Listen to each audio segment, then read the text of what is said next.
ठीक है चलिए अब ऐसे करते हैं कि one by one trial balance से पढ़ते हैं एक एक चीज़ को। और पहले एक चीज़ देखिए क्या उसके बारे में एडजस्टमेंट है, अगर नहीं है उसका पोस्ट कर देंगे। ट्रायल बैलेंस से पहले वो सुनते क्यों नहीं, ट्रायल बैलेंस से एक एक आइटम को पढ़ेंगे और जिस आइटम्स की एडजस्टमेंट्स नहीं होंगे उनको फौरन क्या कर देंगे, पोस्ट कर देंगे, और जिनकी एडजस्टमेंट होगी उनको फिलहाल स्टे रखेंगे। ठीक है तो जरा पढ़ो जरा पहली चीज़ क्या है, कैपिटल अकाउंट चार्जेस है कितने टाइप्स होता है रजिस्टर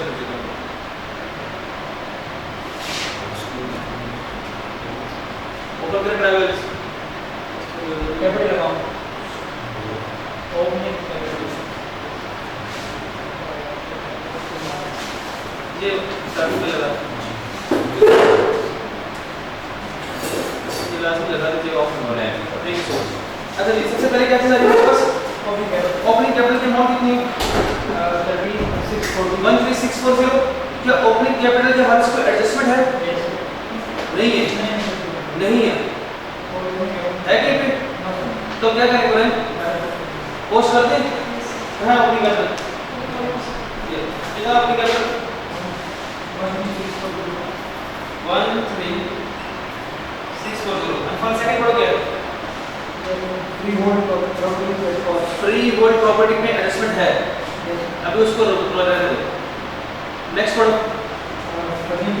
उसको भी रहते उसको भी एडजस्टमेंट है अभी मोटर कार को भी रहते उसको भी एडजस्टमेंट है। ओपनिंग इन्वेंटरी क्या ओपनिंग इन्वेंटरी को एडजस्टमेंट है? नहीं है नहीं है। कितनी अमाउंट ओपनिंग इन्वेंटरी की 6740। कहाँ आएगा तुम्हारा opening inventory? Cost of sales में कॉस्ट ऑफ सेल्स की क्या करनी पड़ेगी यहाँ पे वर्किंग प्लीज याद रखिएगा।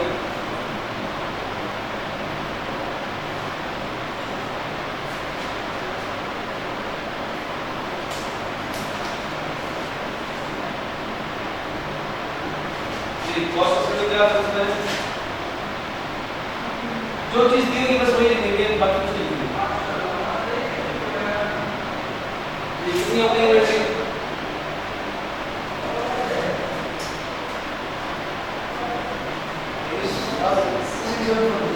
67 जी को नेक्स्ट पढ़ो क्या आता है ओपनिंग इन्वेंटरी के बाद परचेज के बारे में कोई एडजस्टमेंट है? नहीं है। कितनी परचेज है 54520। अब इसको कहाँ लिखूं? ये भी कॉस्ट ऑफ सेल्स भी आएगा add purchases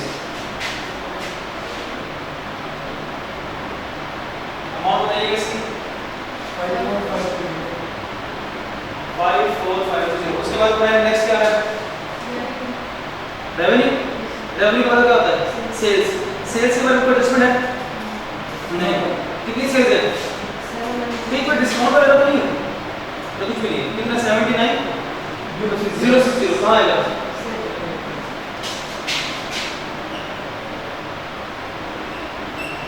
next one salaries के बारे में सैलरीज में कोई एडजस्टमेंट है? नहीं। सैलरी 8760 सर्विस में आएगा सेलिंग में डिस्ट्रीब्यूशन में एडमिन में एक्सपेंस कौन सा एक्सपेंस सेलिंग में आएगा एडमिन में या डिस्ट्रीब्यूशन में एडमिनिस्ट्रेटिव में आएगा। यहाँ तो फिक्स दो कितने करते हैं ना कैटेगरीज वाले पैकिंग वाले और कमीशन वाले उसके बाद कहीं नहीं आएगा बाहर आएगा एंड यहाँ पे किसी का कंपनी वर्किंग टू याद रखिएगा वर्किंग टू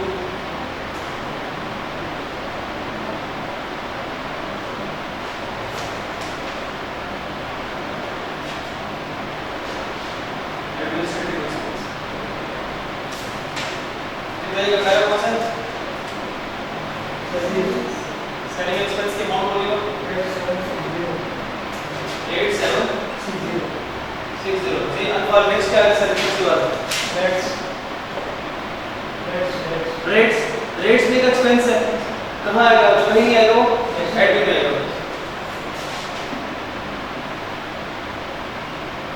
रेट्स कितना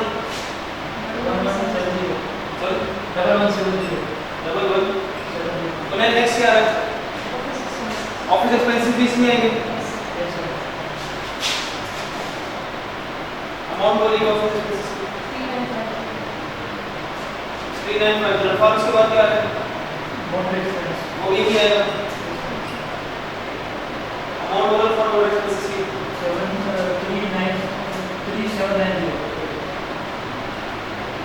उसके बाद तुम्हारी क्या है सॉरी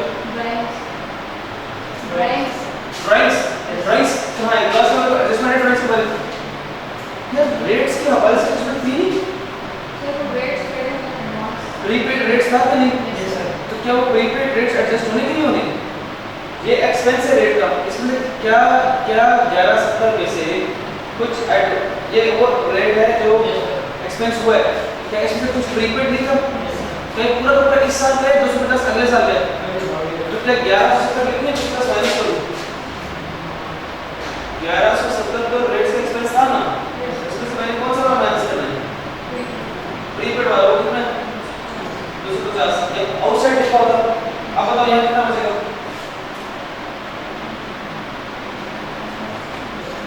200 कितना बचेगा 220 सुने ये 250 जो है ये इनसाइड है और आउटसाइड होगा इसका डबल इफेक्ट होगा इसका दूसरा इफेक्ट आएगा प्रीपेड रेट का करंट एसेट लागू लिखूंगा आप समझाएं डबल इफेक्ट कैसे होता है बाकी सब सीधे सीधे लिखा जो आउटसाइड है उसको डबल लिखेंगे चलिए मोटर एक्सपेंस के बाद और क्या है ड्राइंग्स कहां दे कितनी मोटर एक्सपेंस 4800 माइनस नेक्स्ट इसमें है डिस्प्ले नहीं है आगे चलिए सॉरी ट्रेड रिसीवेबल मींस कि आपका डेटर्स जी डेटर्स में कोई एडजस्टमेंट है वो नहीं है डाउटफुल डेट आ गया तो डेटर्स का एडजस्टमेंट करनी पड़ेगी इसको छोड़ देना नेक्स्ट क्रेडिटर में एडजस्टमेंट है अमाउंट बने क्रेडिट की 10040 कोई एडजस्टमेंट नहीं क्रेडिट कहां आएगा current liability 10040 next bank balance current asset है अमाउंट बने कितनी है 2190 इसको कोई एडजस्टमेंट नहीं करंट एसेट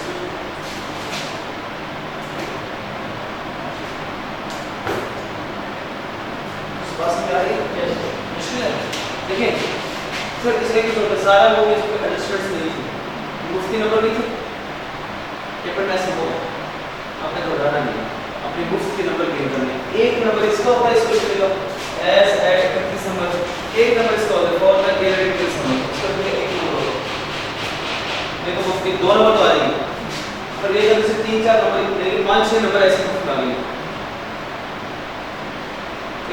अब पढ़ते हैं एडिशनल वाले सबसे पहले आया तो नॉन करंट एसेट्स बोलिए अब दोबारा ट्रायल बैलेंस लगा ट्रायल बैलेंस क्या होगा तो वहां पे अब देखिए adjustments free hold property furniture and fitting और मोटर वैन्स क्या इनकी सिर्फ कॉस्ट की है या ओपनिंग एक्यूमुलेटेड उसकी दी है ओपनिंग से नहीं है नहीं ये सब कुछ है दी कितनी की 450 800 1260 23 ठीक है अब देखिए यहाँ पे देखिए यहाँ तीन कौन क्या नाम है free hold properties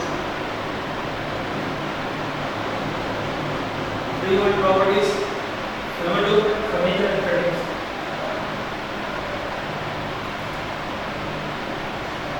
furniture and fittings number 3 motor cars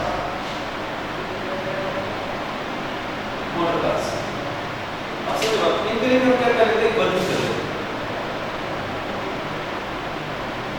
working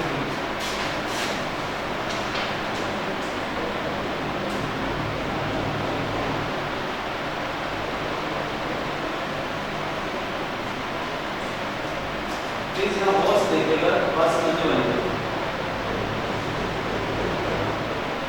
ये कैसे है पीपीई है प्रॉपर्टी प्लांट एंड इक्विपमेंट है पीपीई का मतलब क्या प्रॉपर्टी प्लांट एंड इक्विपमेंट है सेम नॉर्मल एसेसन रिपीट है इस बार ये भी ऐसे होंगे डॉक्टर बार। अच्छा तीनों के नाम लिखो दोबारा एक एक अलग अलग करते हैं। सबसे पहले कौन सा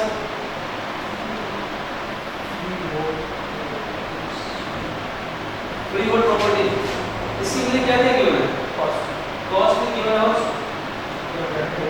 कितनी कॉस्ट है 7500 एक्यूमुलेटेड से कितनी है 450 माइनस हो गई एक चीज और माइनस होगी इससे इस साल की डेप्रिसिएशन क्या माइनस होगी इस साल क्या एडजस्टमेंट दिए कि नहीं दी आउटसाइड ट्रायल बैलेंस में फ्री होल्ड की डेप्रिसिएशन रेट लिखो कितना डेप्रिसिएशन रेट 1% किसका लिए 7500 को 1% कितना आता है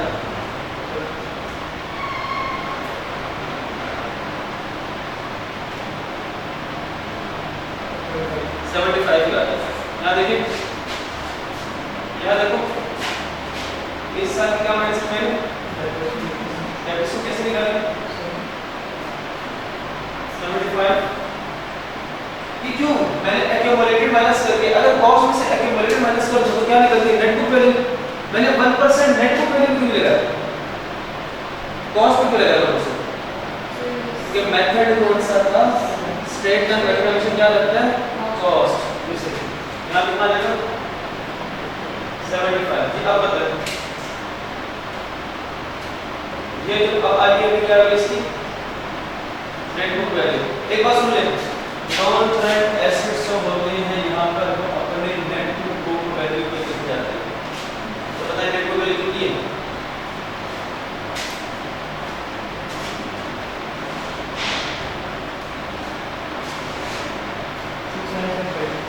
6975 यहाँ पे देखते हैं मुश्किल था ये काम मुश्किल था जरा खुद से करो ना उसका थोड़ा डिफरेंट भी होगा सेम पैटर्न मुश्किल लग रहा है आपको